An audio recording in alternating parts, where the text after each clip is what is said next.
Sweep, la parole est aux danseurs hip-hop.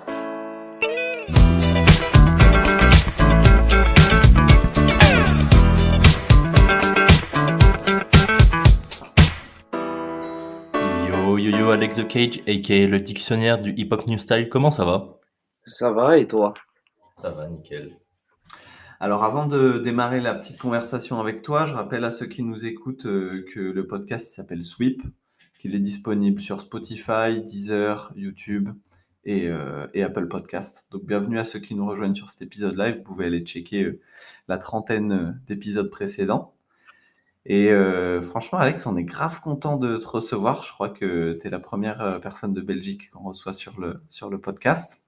Et peut-être que dans un premier temps, pour démarrer tranquille, tu peux te présenter. Ok. Lourd, merci déjà pour l'invitation. Moi, c'est la première fois que je réponds à des questions comme ça en mode podcast. Du coup, ouais, moi, c'est Alex, 27 ans, de Belgique, Bruxelles, danseur hip-hop freestyle depuis 2009, représentant de deux groupes, The Cage, Légion X. Et voilà, danseur-interprète aussi. Je suis dans une créa en ce moment qui s'appelle Command Feet. Et puis, grand compétiteur, j'aime bien faire des battles. C'est un peu ça mon dada. Et puis, voilà quoi. Ok, tu dis hip-hop freestyle. Nous, on se demandait, j'ai l'impression qu'en fonction des danseurs hip-hop, ils aiment pas la même dénomination. Toi, c'est laquelle pour toi qui correspond le plus à la discipline? Bah ouais, hip-hop freestyle. Hip-hop freestyle parce que en vrai, les noms, enfin, les noms sont importants. Après, ça dépend pour qui. Il y a des personnes qui s'en foutent un peu, mais il faut mettre les noms exacts en fait. Et pour moi, le nom exact de ce que je fais, c'est le hip-hop freestyle. C'est pas, on pourrait rentrer aussi dans un débat comme le new style, et cetera. Mais voilà, après moi, ce que je sais, c'est que je fais du hip-hop freestyle, point. Voilà, je suis pas dans new style, je suis pas dans même LA style par exemple, tout ça, c'est des choses, on se rend pas compte, mais LA style, ça n'existe pas en fait. Sinon, il y aurait un New York style, il y aurait un Bruxelles style, il y aurait un Paris style, il y aurait un style de toutes les villes. Et donc le terme new style, qui est le terme peut-être le plus populaire. Enfin, tu vois, moi, Ouais, quand je utilisé, connaissais rien à cette danse et que j'ai jeté un coup d'œil au premier battle, c'est le mot new style que j'ai trouvé en premier. ouais. Comment tu l'expliques ce mot-là? Bah, je sais pas justement. Pour moi, il a pas trop de sens en fait. Ça voudrait dire quoi, new style? Nouveau style, ça voudrait dire quoi en fait?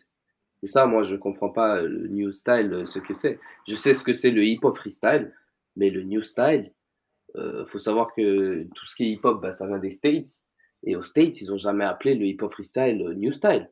Mmh. Le new style, ça a vraiment été, je pense, créé, en Europe, en fait. C'est les Européens, qui ont appelé ça le new style et pour diverses raisons. Moi, je sais pas, j'ai commencé en 2009, donc je sais que le nom new style, il est apparu bien avant que je commence, à danser.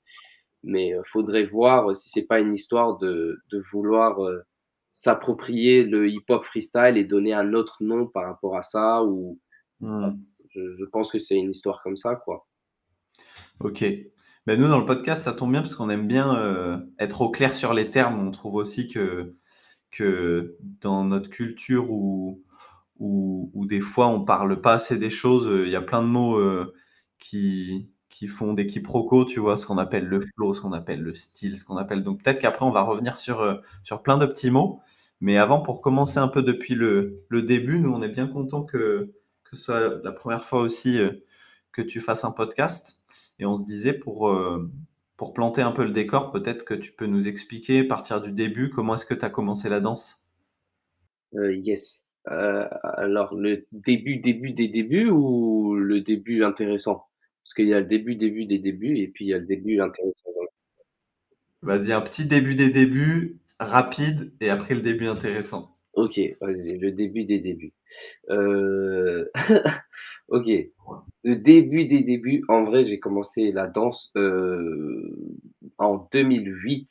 J'ai commencé en 2008 avec un groupe qui s'appelle BCT One et on était à peu près 8 et en fait, je suis rentré dans ce groupe, enfin, en fait, ils m'ont proposé de rentrer dans leur groupe après avoir fait un battle à une fête d'anniversaire.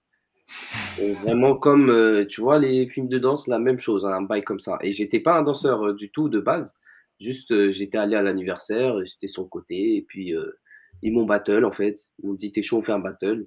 Ayrton, il m'a battle et il m'a éclataxe. Il m'a éclataxe. Je savais pas danser, hein, faut savoir que j'étais, tu sais, danseur qui connaît rien quoi, tu sais, danseur, de d'anniversaire quoi. Il m'a éclataxe, après ils sont parlé sur le côté et puis ils m'ont proposé: «Ouais, ça t'intéresserait de rentrer dans notre groupe, tac?» Et j'ai dit: «Ouais, vas-y, pourquoi pas?» Et ça a commencé comme ça en fait, 2008. Ça a été mon premier groupe et puis on a commencé à danser. On avait, une petite salle, à Boxtal.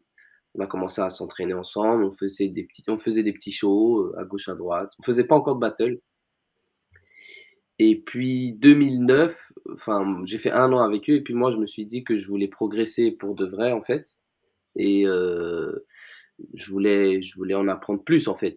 Je voulais en apprendre plus. Du coup 2009, j'ai fait la connaissance de Balou The Cage. J'ai eu la chance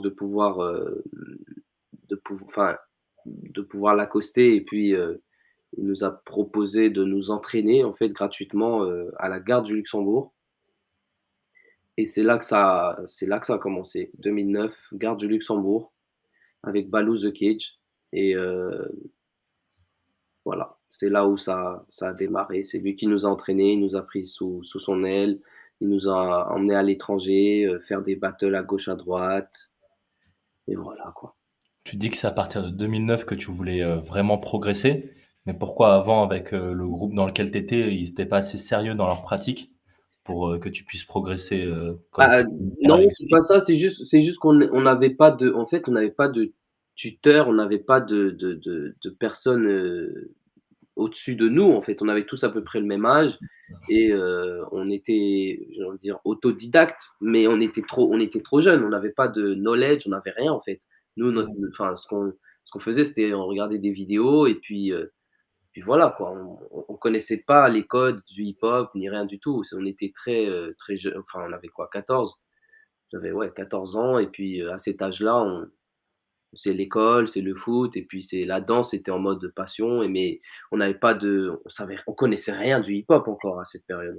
Franchement, c'était juste des vidéos et puis, on essayait de faire ce qu'on voyait dans les vidéos et voilà, quoi. Et 2009, je me suis vraiment dit, vu que je suis aussi quelqu'un d'assez perfectionniste, après 1 an avec eux, je me suis dit: «Bon, j'aimerais bien quand même progresser et en apprendre plus sur, ce qu'est le hip-hop, en fait». Et Mmh. c'est là que, bah, je me suis tourné vers un Balou qui était un peu plus expérimenté et qui avait l'air de connaître et de savoir ce qu'il faisait, quoi. Mmh. Dans le break, il se dit souvent qu'on démarre avec un tuteur et que même si on le dépasse ensuite et qu'on continue de danser pendant des dizaines d'années, c'est important d'avoir toujours un lien comme ça avec une sorte de mentor. Toi, Mmh. tu as gardé ce genre de lien avec Balou? Ouais, bien sûr, hein, bah, 2009, j'ai commencé, bah, j'avais mon groupe. Bah, faut savoir qu'en 2009, quand j'ai commencé, je suis resté avec une personne de mon groupe, justement, de BCT One et c'est Charmant The Cage qui est devenu, bah, mon partenaire par la suite. 2009, j'avais un autre groupe qui s'appelait, Fresh Diddy Bang. Ouais, les noms, c'était n'importe quoi, tu vu? Nous, on se croyait aux States, t'as vu? Et ouais, donc on était 5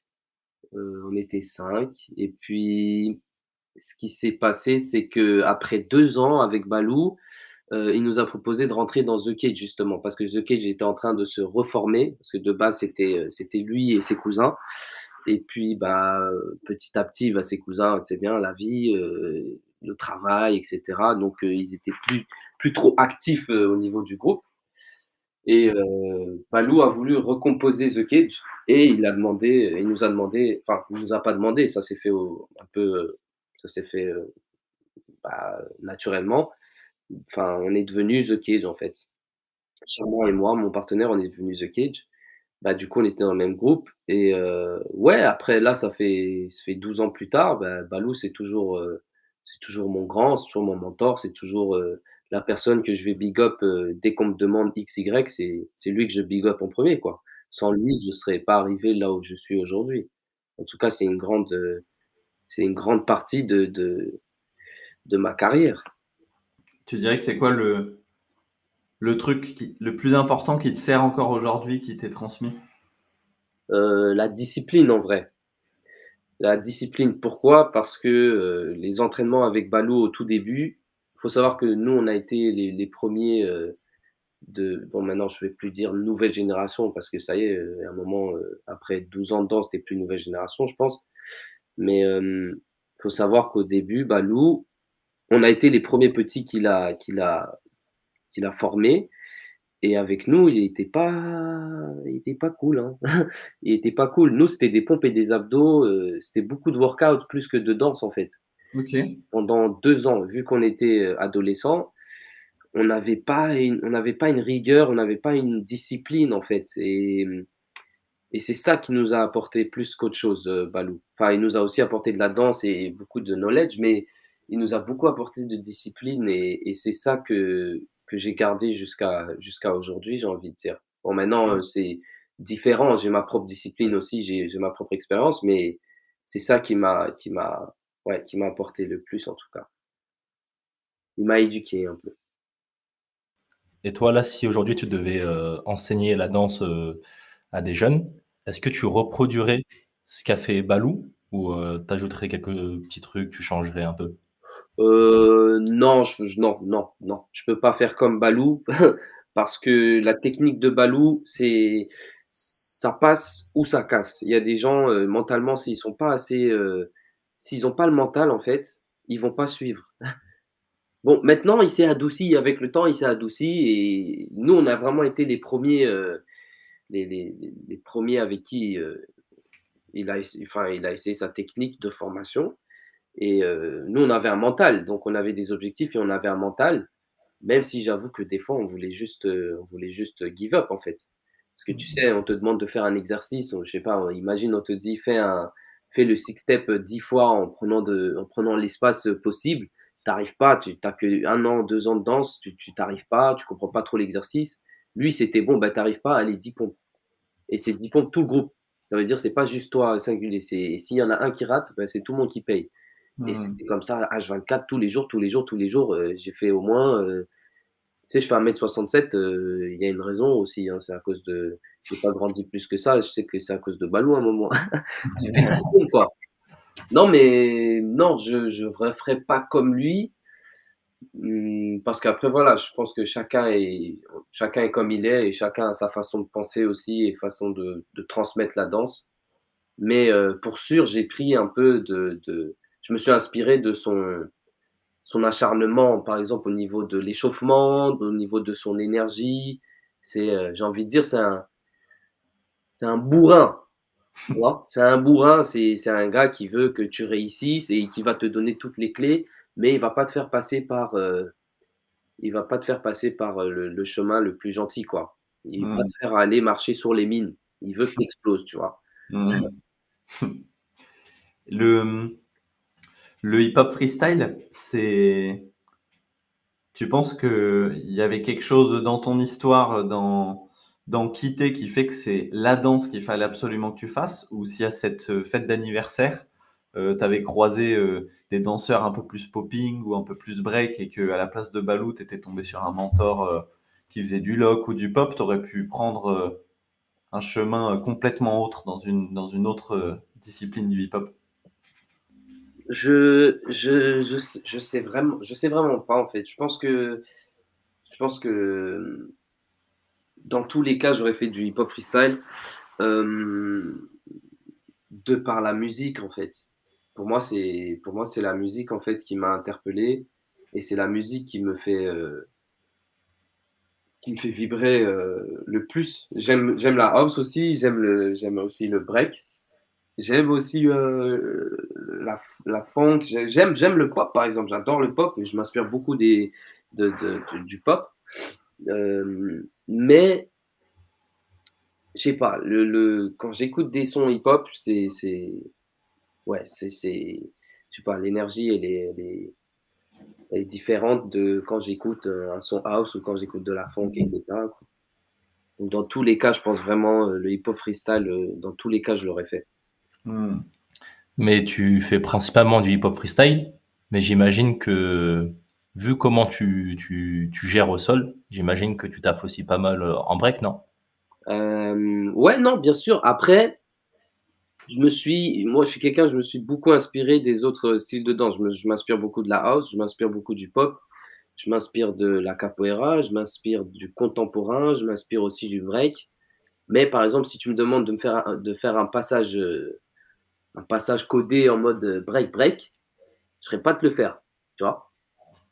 Je pourrais mentir en deux spies, mais je pourrais pas te faire un passage break 100%, allez 45 secondes, stamina, bam, je te fais power move, je te fais footwork, tac tac tac tac. J'arriverai pas parce que c'est plus, j'ai plus pris, je me suis plus inspiré de ces danses que j'ai pris des cours à gauche à droite, quoi. Les seuls cours que j'ai pu prendre, par exemple, en break, je pense, ça a été il y a 3 4 ans avec David Collas. Ok, bon, t'es tombé sur la bonne personne. Ouais, non, magnifique, magnifique. Après, non, il y a aussi eu du Yaman. J'ai aussi pu prendre du Yaman à Hyper Week en Italie. Et voilà, Yaman et David Collas, c'est les seuls b-boys que j'ai pu prendre vraiment court. Sinon, j'ai jamais Hmm. pris d'autres cours de break de ma vie. C'est beaucoup de l'inspi, etc., quoi. Ah, mais le fait que tu aies croisé ces deux personnes, ça clarifie des choses pour moi dans le rapport que tu as d'angle de genou et Grave. de, de manière de glisser de manière très, très clean au-dessus du sol, parce que David Kola et Yaman, c'est quand même de très bonnes références de cette manière d'appréhender le sol. Yes, yes, yes. Ah oui, non, ils m'ont en tout cas. Après, ils le savent pas peut-être directement, mais c'est des personnes qui m'ont beaucoup apporté au sol, en fait. Hmm. Vraiment, même Yaman, les cours que j'ai pris à Hyperweek, pour moi, c'était les premiers cours de break que j'ai pu prendre et c'était pas en fait du break, comment on dit ça, scolaire en fait. C'était pas: «Allez, venez, on va taffer le six step et puis voilà». Non, c'était vraiment Ouais. un break un peu plus poussé, un peu plus personnel aussi, avec sa touche à lui et c'était pour moi, c'était waouh quoi. Puisqu'on parle du sol, je me permets une petite provocation. Moi, j'ai souvent entendu des danseurs debout, mais des breakers aussi le dire, Mmh. que, que les danseurs debout, à la base, c'est tous des fans de break qui ont abandonné puisque le break, c'était trop dur. Ouais, je sais pas, moi après je me suis jamais mis au break de toute ma vie, mais moi j'ai l'inverse. Moi j'aurais aimé être un b-boy, mais j'ai jamais essayé en fait. Donc j'aurais Hmm. aimé vraiment faire, taper des power moves de dingue et cetera. Mais ouais, j'ai jamais essayé et j'ai jamais pris le temps de vraiment travailler, juste break. Bon, il est jamais trop tard, mais de l'autre côté, il y a un moment, le corps, il se comment dire? Il se synchronise par rapport à ta façon de vivre et ta façon de danser. Donc moi, mon corps, je sais que mais au jour d'aujourd'hui, il est bon pour faire du hip-hop freestyle pour l'instant. Et si je voudrais faire du break, bah, faudrait que je change tout en fait. Il faudrait que je reparte. J'ai du knowledge par rapport à mon corps, etc. Mais il faudrait vraiment que mon corps se synchronise en mode break, quoi. Et ça peut prendre beaucoup de temps. C'est pas un truc qui se fait en un mois ou en un an, quoi. Hmm. C'est drôle de se dire que ce qui a l'air de t'attirer dans le break, ce soit faire des gros power moves. Enfin, si je m'imaginais toi en train de breaker, je me dirais que tu serais plus en mode footwork, top rock, tu vois. Ah non, il y Et a pas que ça. Bah, quand je dis power move, je parle de ça parce que c'est ce que j'irai chercher ce que je peux pas faire là maintenant. Je peux faire des Thomas, j'entraîne un peu 90, 2000 et cetera. Mais quand je parle des power moves, je parle des gros satos, je parle tu sais, des gros bites, tu te dis: «Ah ouais», des gros head spin en mode, Hmm. super rapide, en mode 10 comme ça, tac, tu vois? Je parle des trucs, tu fais ça n'importe où, les gens ils crient. Et c'est des trucs, moi, j'ai pas en fait, tu vois? C'est pour ça que je dis ça. Mais sinon, ouais, je pense que si j'étais un b-boy, je pense pas que je serais power move. J'ai pas assez de muscles là. J'ai pas assez de muscles. Et à la fois, quand j'ai vu, je crois que c'est en demi-finale du dernier Summer Dance là contre Odilon, à un moment donné, il y avait un son qui était plus break Ouais, et que tu t'es permis de faire un passage de break de A à Z avec ouais. des tap rock, des footwork, Tu as lâché un Thomas aussi. un Thomas. Ouais, ouais, ouais. Euh, J'ai trouvé ça fou que tu fasses ça. J'ai trouvé ça fou et génial que tu fasses ça en hip-hop en fait au Summer Dance. Mmh. Ça a été un choix ou tu as juste suivi ton corps, il y avait un stand break et tu t'es dit bon allez c'est parti. Les 2 en vrai, je pense, hein, les 2. Bah, moi, je suis quelqu'un, je pense qu'il y a un moment, faut rappeler, faut pas rappeler, mais des fois, je pense qu'il y a des petits messages qu'on peut transmettre des fois, de par la danse.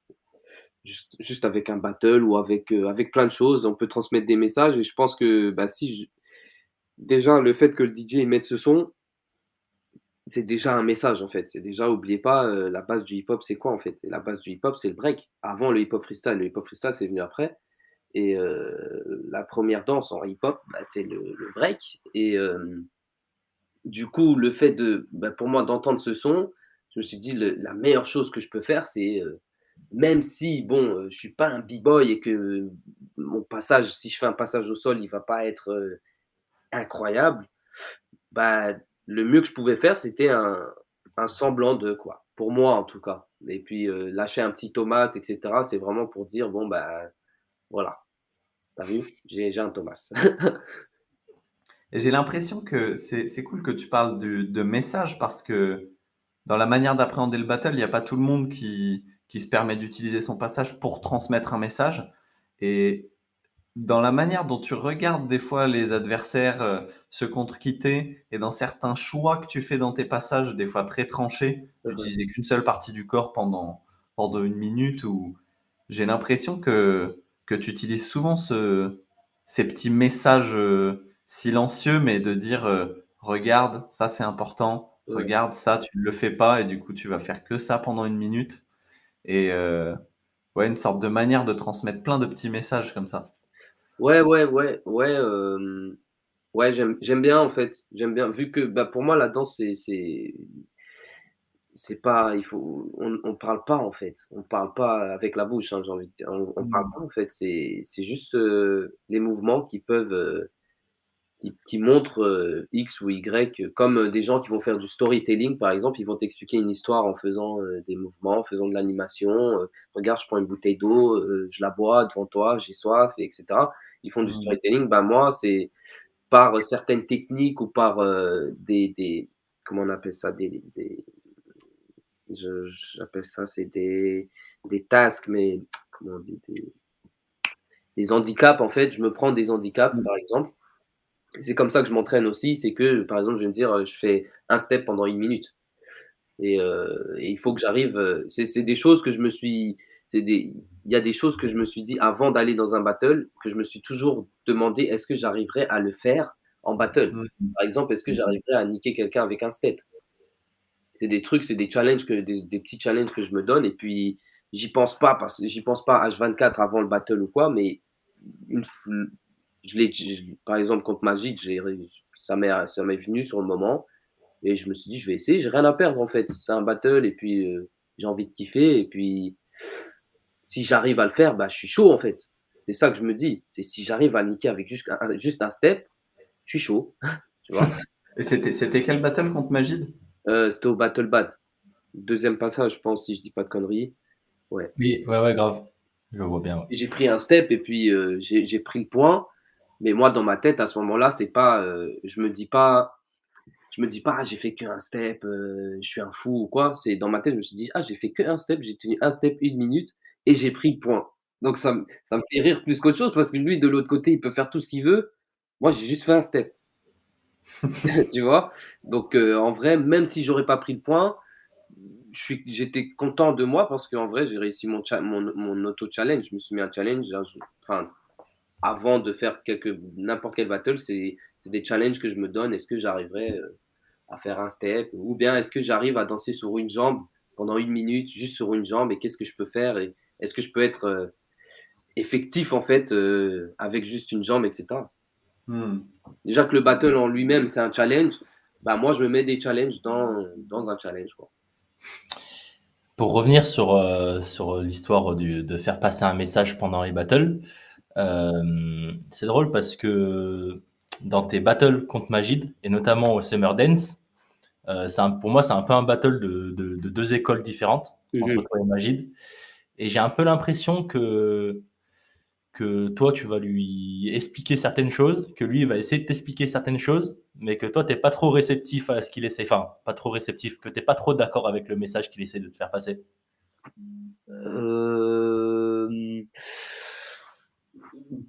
Après, moi, oui et non. Je pense que chacun danse comme il veut. Moi, je respecte chaque danseur. Mais ce qui est bien, ce que j'aimais bien avec Majid, c'est que il va te rentrer dedans, en fait. Il va pas, il va pas rigoler. Il va te rentrer dedans, et puis il va tout donner, en fait. Et on a des styles différents. Moi, je suis quelqu'un de très linéaire aussi, et très,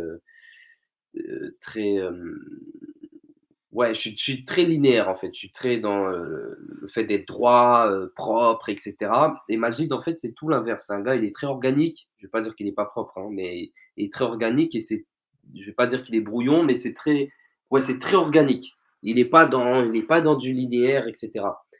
Du coup, sa danse et ma danse, c'est 2 danses qui sont, complètement, qui sont opposées, en fait. Donc quand lui, il va me poser une question, il va me poser une question organique, moi je vais répondre, mais je vais répondre en linéaire, tu vois? Et je pense que il y a souvent des battles comme ça, et j'ai envie de dire, c'est les battles les plus difficiles à juger, parce que, tu peux avoir quelqu'un d'organique en face et quelqu'un de linéaire, les 2 ils sont forts, et puis après c'est pas fa c'est vraiment pas facile. Moi, pour moi, en tout cas, quand je juge des battles comme ça, c'est pas facile à juger, parce que j'aime bien le linéaire, j'aime bien l'organique, j'aime les 2. Et si je juge mes préférences, bah, j'irai juger plus le linéaire, par exemple. Mais je pense qu'en tant que jury, tu as pas le droit de faire ça. Je pense qu'en tant que jury, il faut rester impartial, et il faut réussir à prendre, assez de critères que pour, heu, que pour ne pas choisir, par exemple, bah, celui que tu préfères, en fait. Enfin, c'est un peu compliqué, parce qu'au final, oui, c'est quand même celui que tu préfères, mais je pense, en tant que jury, il faut essayer de rester le plus impartial possible, et il faut vraiment faire gagner la personne qui gagne, quoi. Ouais, tu veux dire qu'un jury, il est pas là pour faire la promotion de sa danse à lui, quoi. Voilà, c'est ça, exactement. Et ça, Mm. c'est, malheureusement, il y a beaucoup de danseurs ouais, il y a beaucoup de jurys qui font ça en ce moment. Après, voilà, hein, chacun est comme il est, et puis au final, c'est pas très grave, mais bon.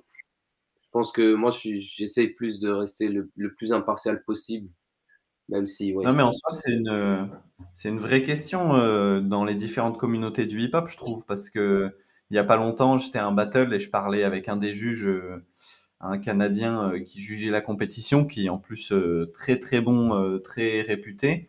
Et il a volontairement voté contre quelqu'un, pas parce qu'il était mauvais, mais parce qu'il n'aimait pas cette manière de faire du break que la personne avait, tout en reconnaissant qu'il était fort. Et je pense que c'est des malentendus qui arrivent super souvent dans les battles. Et du coup, ça fait que quand on va à un battle, on en vient même à se demander quel est le style des jurys pour peut-être modifier notre danse pour leur plaire, alors que c'est des choses qui devraient pas arriver. Ouais, c'est le pire qui peut arriver, en fait. Et moi, ça m'est déjà arrivé, par exemple. Je suis déjà tombé sur des. Bon, après, c'était quand j'étais beaucoup plus jeune, hein, c'était dans mes débuts. J'ai eu des jurys en face de moi. Je me suis dit, bon, je vais danser de cette manière pour un peu pas les soudoyer, mais en mode, bon, bah, je sais que c'est comme ça qu'il danse, ou c'est comme ça qu'il pense, tata. Et en vrai, bah, je l'ai fait. Et quoi? Bah, je suis pas passé. J'ai pas passé les compétitions. En plus, c'était un gros battle, hein, c'était le l'IBE, tu vois? l'IPE à l'époque, il y avait encore, le debout et tu sais, ils avaient ramené une grosse tranche de jury et tu sais bien, moi je me suis dit: «Bon bah, vas-y, je vais danser de cette manière, c'est sûr, je vais passer, tac, tac». Rien, zéro, je suis même pas passé. Seum, j'ai pris le seum, je me suis dit: «Tu sais quoi? Plus jamais, jamais de ma vie, plus jamais je vais danser d'une certaine manière pour les jurys». Ça pour moi, ce jour-là, ça a été en mode, plus jamais je fais ça, wesh. Je me suis senti un peu, tu vois? Je me suis vendu un peu. Ouais, ouais, ouais, je vois très, très bien ce que tu veux dire. Hem, Quand tu as posé les mots organique et linéaire, c'est cool, ça a posé des mots sur un truc, qui m'intéresse dans le hip-hop freestyle et j'avais jamais réussi trop à poser les mots parce que c'est pas non plus ma culture. Mais, je j'ai l'impression qu'il y a ces 2 grosses écoles et que, par exemple, je prends une école, un crew connu, que sont les Criminals. J'ai l'impression que c'est un crew qui danse avec, très peu de bases, très peu de steps et beaucoup d'isolation de certaines parties du corps et ouais, d'improvisation organique face à des écoles qui sont plus des écoles du step comme, peut-être, toi, ta manière de danser. Heu, Toi, en toute sincérité, tu as pas plus de respect pour une des 2 écoles? Moi, j'ai plus de respect pour l'école du bounce, groove, rock, roll, c'est-à-dire les bases du hip-hop, en fait. J'ai du respect pour les bases du hip-hop. Après, chaque danseur danse comme il veut, c'est ça qui fait, bah, la liberté de chacun, en fait.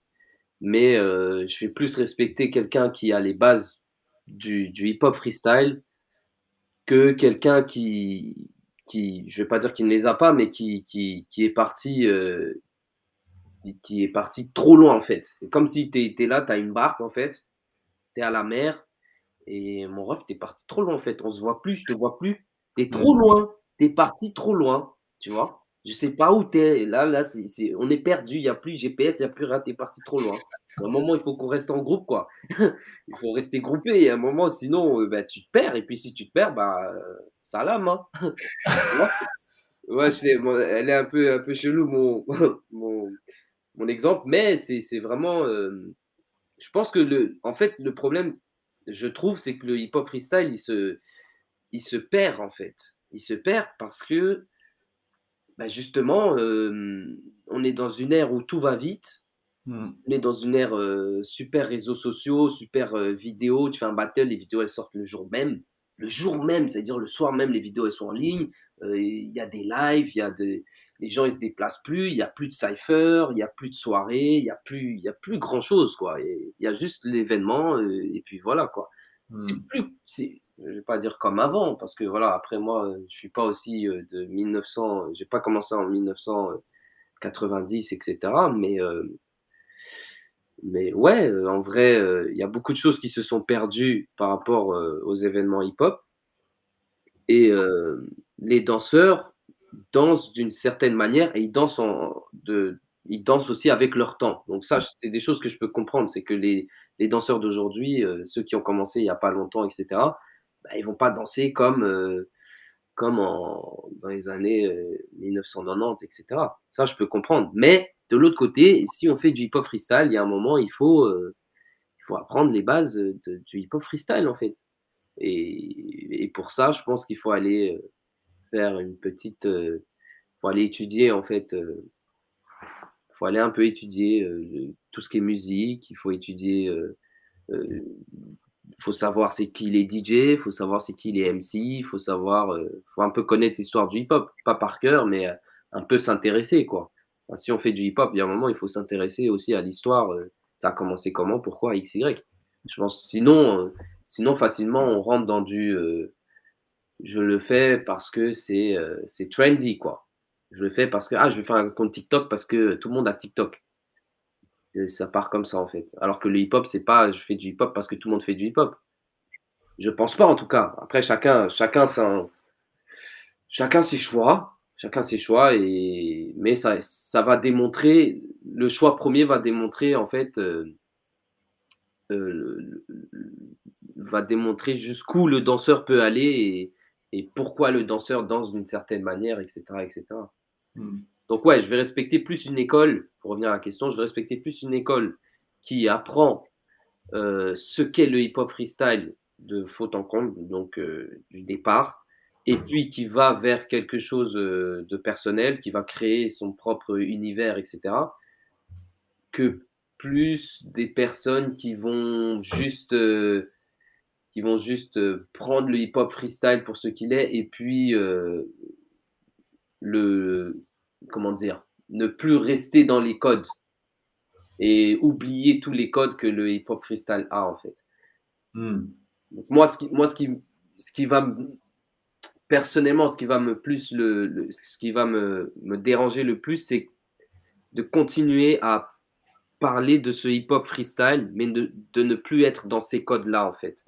Surtout si c'est des personnes qui sont très prisées par les jeunes, ou qui ont un grand public. Ces personnes-là ont, entre guillemets, un certain rôle à assumer, et il faut qu'elles expliquent, en fait, qu'elles fassent comprendre à certaines personnes que voilà, on a appris le hip-hop freestyle, ou on fait du hip-hop freestyle, ou on ne fait plus du hip-hop freestyle et on fait juste du freestyle. Parce que si tu dis hip-hop freestyle, ben, les codes, c'est le hip-hop. Ouais. C'est le hip-hop en fait. Donc les codes, c'est bounce, rock, groove, etc., etc. Et si tu fais juste du freestyle, bah, c'est juste du freestyle. Freestyle, tu fais ce que tu veux, c'est de l'improvisation. Si tu veux traîner tes fesses au sol, tu traînes tes fesses au sol et tu appelles ça freestyle, et tu fais ce que tu veux. Ou bien tu crées ton propre style à toi et tu l'appelles, je sais pas moi, le This is le Alex style, et puis tu as tes codes et etc. Et c'est ça qui se perd, et je pense que c'est ça qui est un peu. Alors, je pense que c'est normal d'un côté. Mais Ouais. bon, voilà, moi je suis plus de l'école où on essaye de faire en sorte que le hip-hop freestyle perdure. Et qu'est-ce que tu fais, toi, pour que le hip-hop freestyle perdure? Est-ce que tu enseignes? Est-ce que tu mets en place des événements avec ta vision de la danse et tu essayes que ces événements ils reflètent ta vision de la danse? Non, pas encore. En termes d'événements, pas encore. J'y pense, j'y pense. Après, quand ça se fera, je sais pas, on verra bien. Mais ouais, je donne des cours. Je donne souvent des cours à l'étranger aussi. J'ai donné des cours en ligne. Je suis plus, ouais, dans la transmission au niveau des cours surtout, ouais. Beaucoup à l'étranger.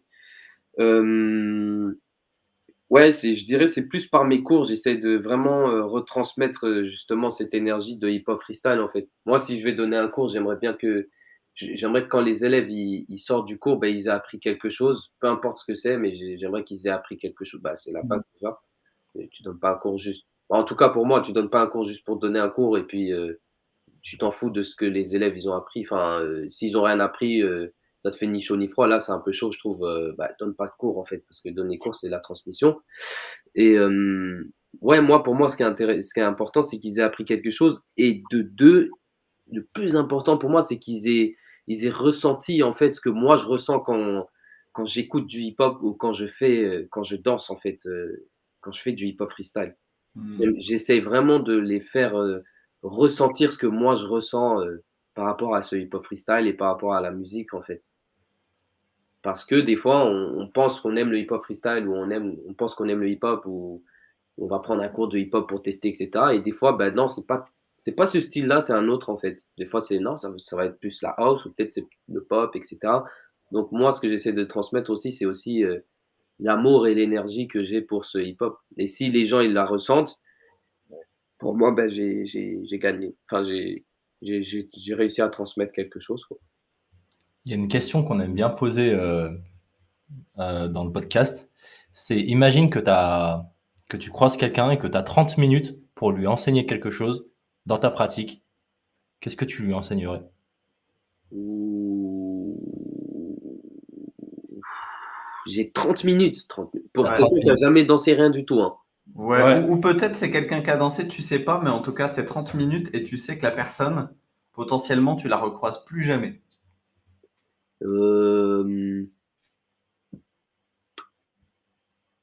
Waouh, 30 minutes, c'est pas beaucoup, hein.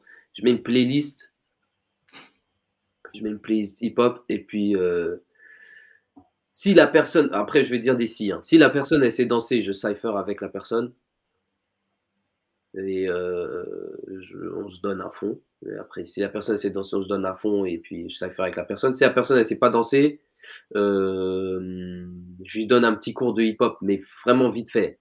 Mais pas un cours de hip-hop en mode, je lui montre, les gros steps et cetera. Plus un truc où ça groove, où ça bounce et puis où tu sais, en mode, comme si, je suis en soirée avec la personne et puis viens, on échange à 2 quoi.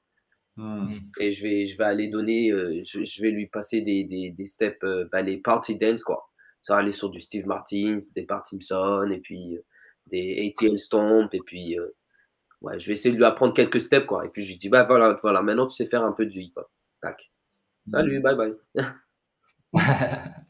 D'ailleurs, pour les gens qui nous écoutent et qui aimeraient apprendre les fameuses bases dont on parle et ce qui est important dans le dictionnaire du hip-hop freestyle, est-ce que, tu recommanderais toi aussi les fameuses vidéos, à l'ancienne là dans la street, hip-hop, old school, middle school et new school, De tu vois Elite les vidéos dont je parle? Ouais, ouais, ouais, Hip Hop Dictionary. Ouais, Bien c'est ça. sûr, c'est des vidéos que encore au jour d'aujourd'hui, quand j'ai des élèves qui me demandent, quels sont les noms des steps ou quelle vidéo regarder en premier lieu, et cetera. C'est des vidéos que je donne toujours parce que en vrai, c'est clair, c'est concis, c'est les anciens c'est les pionniers qui ont fait la vidéo et puis, c'est bien de connaître tous ces steps, c'est des parties dance et puis, c'est bien de toujours les retravailler et puis pour quelqu'un qui commence, je pense que c'est des vidéos qui sont importantes.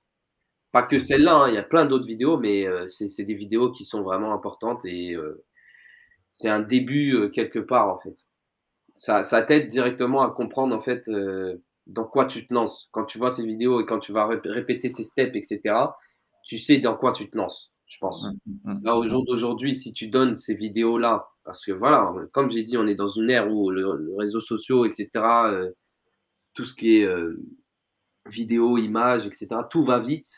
Tu vas donner ces vidéos à quelqu'un qui commence la danse aujourd'hui, il peut te dire: «Mais non, c'est trop vieux, c'est quoi ça?» Enfin, il peut ne pas comprendre. Il peut se dire: «Ouais, mais non, c'est nul, vas-y, c'est quoi qu'ils font? En plus, ils ont des longues locks, et la vidéo elle est vieille, le son il est dégueulasse», enfin bref. Mais c'est la base, c'est la base. Donc il y a un moment, c'est tu acceptes la base ou tu l'acceptes pas. Je change légèrement de sujet Yes. et tu parles plusieurs fois de l'époque actuelle qui va vite avec les réseaux sociaux et cetera. Mmh mh. Heu, il y a un truc dans ton parcours et je t'ai entendu en parler dans une interview que je trouve méga intéressant, c'est, c'est le chemin que tu as fait pour ralentir et pour assumer une danse lente, dans une époque en plus qui va de plus en plus vite. Ouais. J'ai l'impression qu'en faisant ça, tu es un peu une sorte de résistant, tu un peu une sorte de résistant qui, quoi qu'il arrive, a dit tout au long de ta carrière: «Non, non, moi mon rythme c'est ça, on ralentit, on prend le temps, on fait moins de steps» Mmh et mh. que c'est quelque chose que tu t'appliques à faire, depuis, maintenant pas mal d'années. Par rapport à cette, forme de résistance, moi j'appellerais ça comme ça, est-ce que toi tu as l'impression d'être en train de résister à quelque chose? Non, pas du tout. Hem, Avant oui, avant j'étais dans un je vais même te donner les dates, hein, 2012. 2012 ça a été l'année la pire année, au niveau de ma danse. Hem, Pourquoi? Parce que ça a été une année où j'ai essayé d'être quelqu'un que je n'étais pas. Pas dans ma façon d'être, mais plus au niveau de comment je dansais en fait. 2012, c'est une année où j'ai essayé de danser avec beaucoup d'énergie en fait, où j'essayais de tout ce que je faisais, ben, je devais mettre de l'énergie et puis, plus d'impact et tatati et tatata et j'ai essayé de faire ça de par les dires de certains jurys nous disaient à moi et à mon binôme et moi, nous disaient: «Ouais, vous êtes trop mou quand vous dansez, vous avez pas assez d'énergie, ceci, cela». Du coup, 2012, on a essayé de changer ça et tout et en fait, ça s'est pas mal passé, mais ça n'a pas fonctionné en fait. On n'arrivait pas à trouver, ce ce cette, tu sais, c'est l'énergie qu'on devait mettre quand on dansait et cetera et cetera et on s'est rendu compte en fait que, bah, c'était pas nous en fait. Nous, on n'était pas des personnes, qui dansaient avec full énergie, en mode, gros impact et puis, tu vois? On a compris qu'on était plus des danseurs, on était un peu plus dans la subtilité et on était plus dans la conscience du mouvement que, dans le fous la patate, et puis explose partout, quoi. Et je pense que c'est important pour chaque danseur de comprendre qui il est et de comprendre pourquoi il est comme ça et puis d'assumer et d'accepter en fait, sa façon de danser, quoi. Nous, on l'a compris, heureusement on l'a compris assez tôt, mais on a dû quand même essayer, l'autre côté, quoi. On a dû essayer, cette énergie, que tout le monde veut pendant un battle où ça saute partout, où c'est full énergie, où ça se rentre dedans et cetera. On a essayé, on a compris que bon, ben, pas comme ça, c'était pas comme ça pour nous et puis on a stick to de ce qu'on faisait de mieux en fait. C'était, être subtil sur la musique, être conscient de nos mouvements, être un peu précis dans nos mouvements, être assez, enfin propre dans nos mouvements aussi et cetera. On a joué sur d'autres points quoi. Des points que, à la majorité des danseurs ne vont pas travailler parce que c'est un peu, j'ai pas envie de dire chiant, mais c'est plus difficile en fait. Mmh. C'est plus difficile d'être subtil que de foutre, 100 d'énergie dans des mouvements. C'est beaucoup plus difficile d'être subtil. La subtilité, c'est pas tout le monde qui l'a, hein. Il faut être patient, c'est beaucoup de patience, c'est beaucoup de réflexion et c'est beaucoup aussi de, comment on dit ça? De concentration sur le moment présent, par rapport Ouais, de méditation, j'allais dire, ouais. c'est ça, yes. Ouais. Ouais, ouais, carrément. Puis c'est aussi que c'est moins à la mode. Enfin, dans le break, moi, je le ressens vraiment fort ce que tu dis.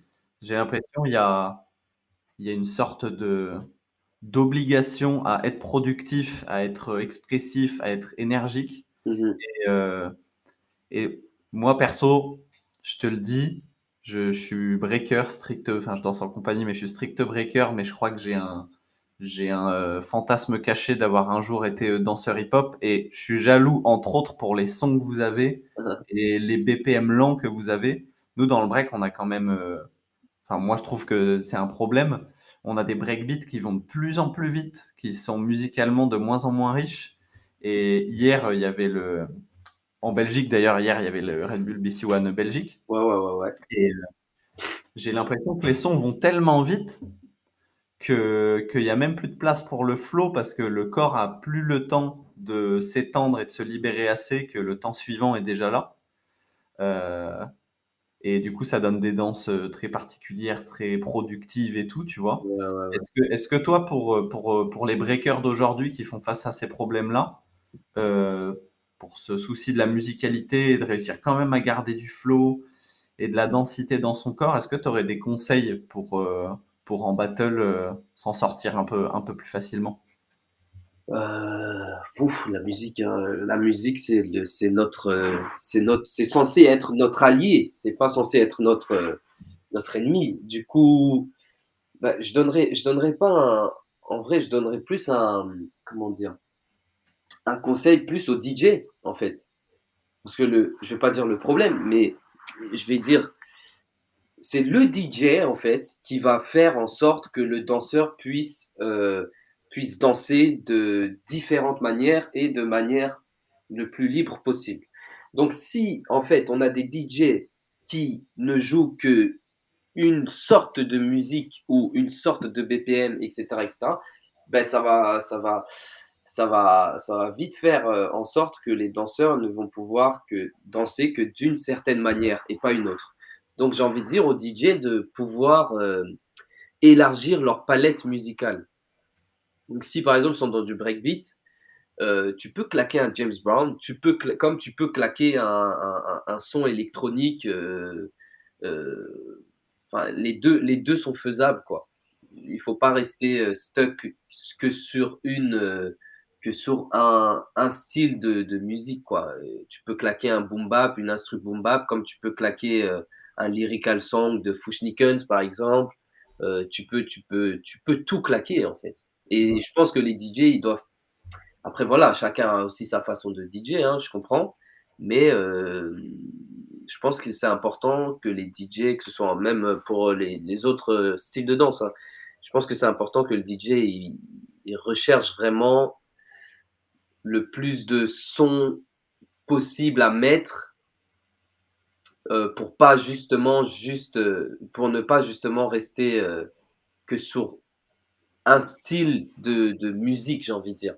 Maintenant, Mmh. pour les b-boys, le meilleur advice que je peux leur donner, c'est de s'entraîner sur des sons qui sont déjà ne pas s'entraîner sur des breakbeats, pas que, en tout cas, bien sûr, c'est important, mais pas que sur des breakbeats. En S'entraîner, je pense que c'est important de savoir s'entraîner aussi sur d'autres styles, musicales, par exemple. Allez vous entraîner sur de la dancehall, par exemple. Si vous voulez taffer votre flow, la dancehall, il y a beaucoup de flow, et c'est beaucoup du flow dans la dancehall. Du coup, oui, il y a pas de caisse claire et de kick, et cetera, et c'est un peu ils sont placés différemment et tout, mais ça va justement, je pense, ça pourrait, ouvrir, cette, ça pourrait ouvrir, mentalement, ça pourrait ouvrir d'autres portes, en fait, et se dire: «Bon, ben, mon six step, par exemple, je peux le faire de cette façon-là, je peux le faire que sur des kicks ou je peux les faire un peu plus lents, en fait, ça passe quand même», et cetera. Ça donne, en fait, d'autres idées, ça pourrait donner d'autres idées sur sa façon de breaker. Que, par exemple, juste taffer que sur du breakbeat, du breakbeat, du breakbeat, du breakbeat, bah, un six step va toujours être fait d'une même façon, sur n'importe quel breakbeat. Surtout si c'est des breakbeats que rapides, bah, vous allez toujours les faire, rapidement, par exemple. Alors que c'est possible de les faire lentement ou c'est possible de les faire en saccadé, c'est possible de les doubler, les tripler, et cetera. C'est possible de les faire, avec, je sais pas, une nonchalance ou avec, enfin bref, après là on parle de variation. Mais, je pense que la musique justement est votre meilleur ami pour trouver des variantes. Surtout en break, ce qui se passe aujourd'hui, c'est qu'il y a beaucoup de passages écrits et je comprends. Moi, je comprends, voilà, le break, c'est le break, c'est le break. Il y a beaucoup de passages écrits, il faut pas rater ces passages quand on est en battle, il faut pas crash, et cetera, et cetera. Mais, ce que je vois souvent aussi, c'est que justement, bah, le freestyle dans le break se perd un peu, et moi, c'est un truc que quand je regarde, c'est beau, hein, c'est stylé, c'est lourd et tout, mais ça se voit directement quand tu as un b-boy qui ramène son freestyle dans son break, ou quand tu as un autre b-boy qui est en mode set, et puis, il est pas du tout en mode freestyle, en fait. Il est en mode vraiment set. Il vient, il place ses bails, et puis, bah, en fait, dans ce côté-là, moi, ce que j'aime pas de ce côté-là, c'est que peu importe le son qu'il aurait eu, il va placer ce set. Enfin, il va s'adapter par rapport au son, il va voir l'énergie et tout, mais il sait quel set il va faire, et cetera, et cetera. Et je pense, bah, je trouve un peu dommage parce que, du coup, il y a plus ce côté freestyle, en fait. Mmh. Mais pour défendre un peu les breakers, Ouais, moi je sais que s'il y a un son que j'aime pas et qu'on me met un breakbeat super rapide, je vais même pas me poser de questions, je vais me dire: «Ouh là là, alors ce son, c'est une horreur, je sais même pas comment ça se fait qu'il puisse exister», et je vais juste faire mon passage, super écrit, et je vais juste enchaîner ça, mais je sais que en fait, le son, si j'ai pas l'impression de fusionner avec le son et que je peux pas apporter mon flow, en fait. Si j'apporte mon flow, j'ai l'impression que je vais me cracher, je sais pas comment je vais me sortir de cette galère, ouais, ouais. et j'ai l'impression que les danseurs hip-hop, alors ou c'est le DJ qui régale, tous les danseurs hip-hop et vous kiffez tous les sons, ou vous êtes particulièrement fort pour vous dire: «Même si j'aime pas le son, je sais pas, vous allez réussir à trouver les petits trucs subtils du son pour, au final, apporter, bah, une touche de freestyle et de flow et votre identité là-dedans, quoi». Heu, bon, de toute façon, moi, je suis totalement d'accord avec toi quand le son, il est dégueulasse. Après, c'est très, subjectif, hein, mais quand le son, il est dégueulasse, c'est vrai qu'on n'arrive pas vu qu'on est dans justement, on est dans du freestyle. Quand le son, il est dégueulasse, c'est vrai que c'est vraiment très compliqué, de danser, en fait. Limite, on n'a pas envie de danser, donc on fait ce qu'on peut, en vrai. Et non, je suis totalement d'accord un breaker, par exemple, s'il n'aime pas le son, bah, c'est normal qu'il va aller dans ses sets et il va faire ce qu'il sait faire, et puis il va faire un passage, surtout si tu es en compétition, tu vas faire ton passage, enfin, tu vas faire un passage qui nique tout, et puis, c'est normal que tu aies pas dans une pensée de freestyler sur le moment, bien sûr. Je parlais plus en termes en général, c'était plus en général, hein, parce que j'ai aussi ce problème, c'est que Au jour d'aujourd'hui, il y a beaucoup de sons, c'est beaucoup de l'électronique en hip-hop. Par exemple, vous êtes en train de me dire que vous aimez bien les sons et cetera, nos sons et cetera. Après, moi, j'ai envie de vous dire, ça va dépendre du DJ parce qu'il y a beaucoup d'électronique au jour d'aujourd'hui et moi, je trouve que ces sons électroniques, c'est des sons, c'est des instrus, c'est beaucoup d'instrumental, il y a plus de rap, il y a plus d'MC et c'est des sons qui sont vite, ils sont faciles à cerner et faciles à danser dessus. Personnellement, hein, c'est personnel, hein. Ils sont faciles à cerner, faciles à danser dessus et il y a aucune surprise dans ces sons. C'est beaucoup de, c'est beaucoup de ouais, c'est simple. Moi, j'aime la difficulté, en fait. J'aime la difficulté et il y a beaucoup de sons, c'est simple, du coup, je vais tomber sur ces sons, je me fais chier un peu, tu vois? Mais après, c'est personnel, hein, c'est personnel et ouais, je pense que je il faut savoir qu'aussi en debout, on a la même chose que les il y a beaucoup de danseurs qui ont des sets aussi, hein. Beaucoup de danseurs, ils viennent, ils savent déjà ce qu'ils vont faire, ils ont des cartouches, ils ont des signature moves et puis, peu importe le son qu'il va avoir, ils vont danser d'une certaine manière ou, ils savent comment ils vont danser, ils savent comment ils vont placer leurs mouvements et cetera et tu as ça dans tous les styles, hein. Tu as ça, tu as des danseurs qui ont des sets, qui préparent à l'avance et puis, quand ils arrivent en battle, ils lâchent leurs skills et puis ça passe et ou ça casse. Enfin, après, chaque danseur est comme il est. Moi, je respecte tous les danseurs, mais je suis plus le partisan du, freestyle que, le set. Moi, par exemple, j'ai pas de set, j'ai pas de set, genre un 8 où je vais faire un 8 et cetera. Si je devais décrire ce que je fais ou ce que j'ai, je dirais plus j'ai des cue points. Ça veut dire, j'ai des endroits ou des choses que je vais commencer, bah, c'est plus des cue points. Par exemple, si j'ai des mouvements au sol ou j'ai des trucs, j'ai une roue que j'aime bien faire, bah, je sais quand est-ce que je vais la faire, comment je vais la faire, mais comment je rentre dedans et comment j'en sors, c'est totalement freestyle, quoi. C'est la musique. C'est la musique qui va m'apporter à faire ce mouvement. C'est pour ça qu'un battle, je peux faire 50 000 fois le même mouvement, mais un peu de façon différente et des fois, quand je me regarde, afterwards, je regarde et je me dis: «Putain, j'ai fait le Dolphin, je l'ai fait 5 fois ce battle». Genre le Summer Dance en 2019, je crois, j'ai fait 5 fois le Dolphin et moi, c'est des trucs j'aime pas me répéter, par exemple et genre j'ai fait 5 fois le Dolphin et dans ma tête, c'est: «Merde, quoi, j'ai fait 5 fois le Dolphin». Après, je l'ai fait de façon différente et cetera, mais merde, je veux plus faire le Dolphin, non, il me dégoûte, ce mouvement. Je l'aime bien, hein, mais pas 5 fois au même, 5 fois le pendant un battle, quoi. Donc ouais, je pense que ouais, set, pas set, freestyle, pas freestyle, je pense qu'il faut de tout. Déjà, il faut de tout pour faire un monde et puis, j'ai ouais, moi, je reste partisan de on freestyle, en fait. On fait de l'impro. Donc oui, c'est un battle, oui, il y a des codes, oui, ça aide pour les compétitions et cetera. Oui, on veut gagner et cetera. Mais voilà, je pense que le mieux à faire, c'est, OK, on peut avoir ces sets, mais restons dans le restons dans le freestyle. Donc, c'est le moment présent qui va décider de ce qu'on va faire, quoi. Le pire, je pense qu'on puisse faire entre danseurs, je pense que le pire qu'on puisse faire, c'est vraiment venir avec, heu, venir avec, tout de préparé et puis, ne plus laisser la place au freestyle, en fait. Pour moi, c'est le pire parce que du coup, on est même plus dans du freestyle, on est dans de la chorégraphie. C'est-à-dire même si je te mets pas un son, tu vas me faire, le passage que tu m'as fait sur, enfin bref, je te mets n'importe quel son, en fait, je te mets un son ou un autre, ton passage, tu aurais fait le même et je pense que, bah, là, par exemple, si je pose la question au danseur: «Est-ce que tu as freestylé?» Il me dit: «Oui», bah, non, tu as pas freestylé. Là, tu as lâché un passage, de A à Z en mode peu importe le son que je t'aurais mis, tu m'aurais lâché ce passage-là et c'est un choix que je respecte, mais moi, je suis partisan du freestyle, en fait. C'est le son, il devrait te dire ce que tu vas faire et pas toi, tu décides ce que tu vas faire avant même que le son, il commence et cetera, quoi.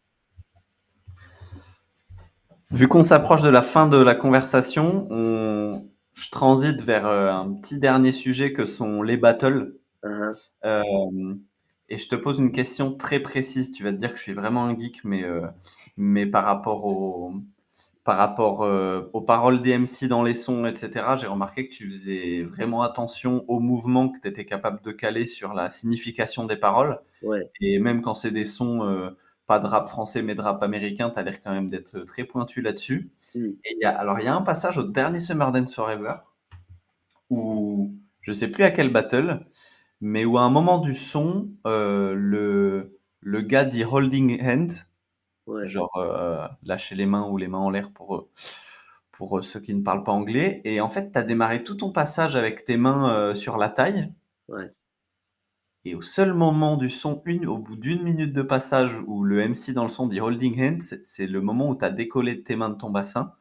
Et je me suis dit, bon, soit c'est un heureux hasard, soit tu avais prévu de le faire dès le début du passage en sachant que dans une minute, il allait dire cette phrase-là. Non, non, je suis pas geek à ce point-là. Ok, Non, c'est non, c'était de la chance, c'était de la c'est de la chance. ah non, C'est fou. c'était purement, mais après moi je crois pas à la chance, donc je pense que c'est tu sais quand tu es synchronisé avec le moment et synchronisé sur quand tu es synchronisé dans l'espace-temps, les choses elles se font, naturellement en fait. Ouais, ouais. Je suis plus Ok. parti enfin je pense plus à ça que la chance, j'y crois pas trop. Ouais, je pense que quand tu es synchronisé, les choses elles se font en fait Ouais. et Quelque part, ça me rassure. Je me suis dit, putain, c'est vraiment une minute avant. Il a pensé que dans une minute, il y aurait cette parole-là et du coup, il a démarré les mains sur les hanches. Je me suis dit, ce serait un peu beaucoup. Mais après, quand même, il y a beaucoup de choses que tu fais sur la signification des mots, même si c'est pas à ce point-là. ah oui, non, non, ça c'est sûr, j'essaie de après il y a pas tout je connais pas tous les sons et je connais pas toutes les paroles et cetera, mais quand il y a des sons que je connais, où je sais qu'ils disent certaines choses et cetera. Par exemple, au Summer, j'ai dansé contre, Régis, c'était sur un son de Busta Rhymes, Put your hands where my eyes could see. Bah, pendant le passage, je lève mes mains et cetera quoi. Enfin je fais bien comprendre que, voilà, ça c'est les paroles de la musique. Je trouve aussi important de, ouais, des fois bah, ça montre en fait que tu suis la musique. Enfin, t'es pas juste en train de danser sur l'instrumental du son ou quoi. Ça montre Mhm. aussi que tu es connecté à la musique, quoi. Même Mhm. si c'est des petits mouvements ou quoi, c'est toujours chouette de voir un danseur qui prend les paroles de la musique. C'est cool. On a un petit rituel dans le podcast, Ouais, c'est que la personne qu'on a eue précédemment peut poser une question à la personne suivante. Et précédemment, on a eu Roudia, ouais. la host danseuse, et elle a posé la question suivante. Quelle est ta part de prise de risque lorsque tu danses? Quelle est ma part de prise de risque lorsque je danse?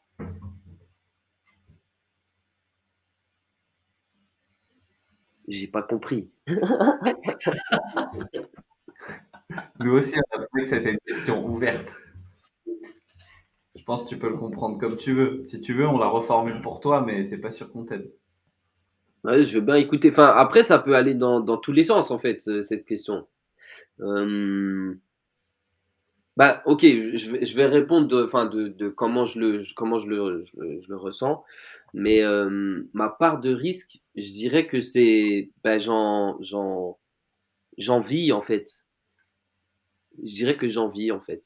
C'est ça mon plus gros «risque», entre guillemets, c'est que vivre de sa passion, bah, c'est prendre un risque en vrai, parce que, c'est pas une vie commune, être un artiste, c'est pas une vie commune, comme je dirais avoir un taf, lundi à vendredi, tu sais, tu as eu un diplôme et puis voilà, tu es dans une agence et cetera. Je dirais que c'est ça le risque en vrai, c'est d'aller à l'inconnu et puis d'essayer de vivre de sa passion du mieux que tu peux et puis de voir où ça te mène et puis, de faire avec les aléas de tout ce qui s'ensuit, quoi. Par exemple, avec le Covid, on a vraiment vu que, bah, avec une pandémie, par exemple, on a vraiment vu que tout ce qui était, culturel, bah, c'était pas le comment dire? C'était pas les premiers à être, «sauvés» entre guillemets, c'était pas les premiers à qui on pensait et cetera et c'était les plus démunis. On s'en foutait de nous. Alors que, la danse, c'est un travail. c'est un travail comme les autres. Être un artiste, c'est un travail. Et puis, je trouve qu'on devrait être un peu plus, on devrait se faire respecter un peu plus aux yeux des autres, en fait. Mais voilà, bon, bah, ça, c'est avec le temps. Et puis, ça dépend qui. Il y a des artistes qu'on respecte beaucoup. Et puis, il y en a d'autres, on les respecte moins parce que je sais pas, ils font que de la danse, ou ils font que ci, ou ils font que ça. Mais ouais, je dirais c'est ça, ouais. Voilà, la part de risque que je prends, c'est de vivre de ma passion. Ok. Les,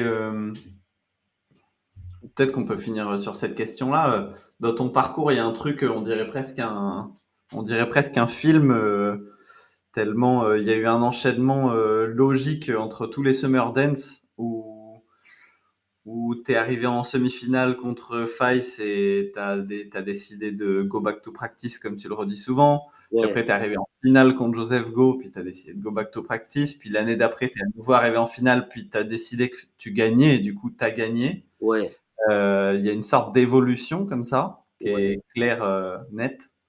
Est-ce que, est-ce que les battles, c'est une fin en soi pour toi de gagner après ces étapes-là?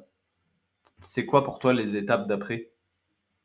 Hem, Bah, pour moi, le battle, ça reste c'est une compète, quoi. C'est un game, c'est un challenge. C'est plus, je le prends plus à chaque fois comme un challenge qu'autre chose. En vrai, gagner, perdre, j'ai beaucoup plus perdu dans ma vie que gagné, déjà de un, et de 2, j'ai beaucoup plus appris en perdant qu'en gagnant. Et la victoire, elle est cool. Elle est cool quand elle est méritée, déjà de un. Et je pense que je pense vraiment que en vrai, ouais, c'est pour ça, par exemple, le genre de phrase que je vais dire, I go back to practice, c'est aussi un message, hein. C'est en mode, peu importe que je gagne ou que je perde, bah, je vais retourner m'entraîner parce qu'en vrai, je kiffe juste m'entraîner et progresser, en fait. Donc, peu importe que je gagne ou que je perde, au final, ça change rien à ma vie.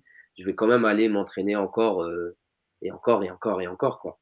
Et Mmh. ouais, les battles, c'est plus pour moi un challenge où je me dis: «Bon, ben, qu'est-ce que je peux faire cette fois, en fait?» et et chaque, battle que je vais faire, je vais me donner des nouveaux challenges et puis je vais voir où est-ce que j'en suis, quoi. Là, j'ai encore un nouveau challenge cette année. Je peux pas trop en parler, vous verrez, enfin, ça les infos vont arriver très, très vite, mais ça, cette année va être vraiment très, très intéressante. Je sais pas quand vous allez sortir le podcast, mais je sais pas si entre temps l'information va venir, Alors, le mais podcast, il sort dans 2 semaines. ah ben, j'espère qu'en je sais pas si en 2 semaines l'information va sortir, mais cette année, il va se passer des bails, ça va être chaud patate. Parce que là, en plus, bah, je peux pas parler, je peux pas trop parler, mais ça va être vraiment intéressant. Et bah, j'espère que, bah, je sais pas, vous allez écouter le podcast pour tout le monde, bah, vous verrez bien. Je peux pas non plus vous donner de date parce que c'est trop flac si je vous donne une date. Mais vous verrez bien, restez à l'affût parce que Alex the Cage est de retour, dans le terrain à la guerre. Je pars à la guerre. Là, c'est la vraie guerre, là, en vrai. Là, il va se passer des bails, ça va être intéressant. Ok. La personne qu'on reçoit juste après toi, c'est Salomon Assaro. Tu vois qui c'est? Ouais, bien sûr, les Jean X, on est dans le même groupe. Incroyable, yes. Free Minds. Oui, Free Minds, Ah exactement. ouais, De ouf. Salomon, c'est mon gars. Bah, je dois lui poser une Ouais. question, c'est ça, hein? Ouais, tu dois lui poser une question ou un sujet à aborder avec lui. Quelle question? J'ai une question. Ah, ben, j'ai une bonne question pour Salomon. Après, je sais pas si d'autres danseurs. C'est une question un peu vite fait, mais je pense pour Salomon, ça peut être une bonne. Je pense que ça pourrait être intéressant d'écouter sa réponse. Ma question pour Salomon, c'est qu'est-ce qu'il aurait fait si s'il faisait pas de la danse? Ok, on lui transmettra. Parce que Salomon, c'est un personnage, c'est un bon personnage. J'aimerais bien savoir qu'est-ce qu'il aurait fait s'il n'aurait pas fait de la danse. Ouais, Hmm. ouais. Ok, trop bien. Ben écoute, moi j'ai une toute dernière question pour finir. Yes. Si, c'est quoi le battle que tu as fait dont tu es le plus fier avec le recul? Ouf. Waouh. Le plus fier. Ou alors s'il fallait sauver juste une vidéo de battle, de toutes les battles qu'on peut trouver de toi sur Internet, laquelle tu sauverais? Heu Bah, après j'ai plein de battles que j'ai vraiment kiffé. Il y a en fait, j'ai plein de battles qui rembobinent un peu, ma je vais pas dire ma carrière, hein, mais qui rembobinent en fait tout, j'ai plein de battles qui rembobinent toute mon histoire en termes de battle en fait. Ouais, j'en ai plein qui disent: «Bah, à ce moment-là, j'ai fait ci, à ce moment-là, j'ai fait ça» et cetera. Mais il y a un battle que j'ai vraiment, que je pourrais jamais oublier, en tout cas moi personnellement, c'est mon battle, l'exhibition battle contre Face Expert Dance, battle, 8 passages en fait. C'était un battle exhibition, il y avait pas de jury. C'est, c'est un battle que je pourrais jamais oublier parce que voilà, Face c'est une de mes inspi et puis, ouais, pour moi c'était incroyable de pouvoir danser contre lui et pendant 8 passages et puis, échanger quoi. C'était pour moi, c'était pas je l'ai pas pris comme un battle, pour moi, c'était plus un échange en fait Mmh. et j'ai beaucoup appris de ce battle en fait et ouais, donc merci à Faïs, merci aussi à Nickel pour, avoir fait, bah, l'Expert Dance et puis, ouais, je dirais ce battle là, ouais. Ok, trop bien. Mais Alex, merci beaucoup. Grave. Merci à vous les gars, hein. Et on attend la fameuse nouvelle qui tombera du départ à la guerre d'Alex The Cage. Ah ouais, ben, franchement, en tout cas, là, ce qui va se passer, c'est c'est soit j'écris l'histoire, soit, I will go back to practice. Tu peux pas nous décevoir là avec ce que tu nous Ah as ouais, dit, non, tu peux là, pas nous t'inquiète, décevoir. je suis déjà en train de taper mes pompes et mes abdos, là, je me prépare, t'inquiète. Mais bah écoute, bonne pompe, bons abdos et à bientôt. Merci, aïe. Ciao mec, à plus. Yes.